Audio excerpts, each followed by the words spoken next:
was busy with another patient, so her receptionist, a kind older woman named Margaret who had no idea what her boss was doing, let me grab it quickly from the office. That evening, I settled in with a bottle of wine and my laptop, prepared to listen to every minute of the 72-hour recording. What I heard made me physically sick, but also gave me everything I needed to destroy her career completely. Dr. Winters had shared intimate details from our sessions with at least 6 different people during that 3-day period. I heard her on the phone with colleagues, discussing my fascinating case study and the rich material my revenge fantasies provided for understanding modern trauma responses. She'd called her sister in California to share amusing anecdotes about her disturbed patients and their creative delusions. She'd even practiced her dinner party stories out loud, refining the delivery for maximum entertainment value like a comedian preparing new material. You should have seen her face when I suggested she keep a journal. She laughed during one phone call to someone named Dr. Patricia Chen. She actually thinks writing down her violent fantasies will be therapeutic. The level of delusion is almost charming in its naivety. But the recording revealed something even worse than I'd imagined. Dr. Winters was violating HIPAA laws with multiple clients, not just me. I heard her discussing a 16-year-old patient's suicide attempt with disturbing casualness,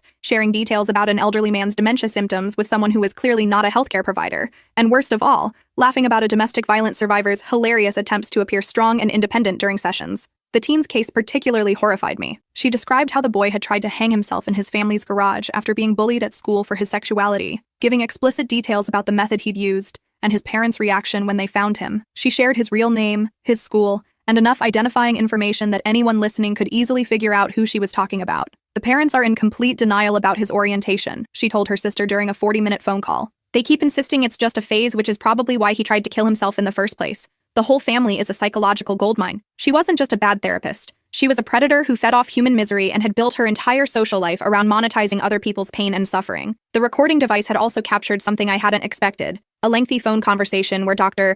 Winters discussed her upcoming presentation at the American Psychological Association's annual conference in Chicago. She was planning to use anonymized patient cases as examples in her presentation on innovative approaches to treating complex trauma in modern patients. My case was her star example.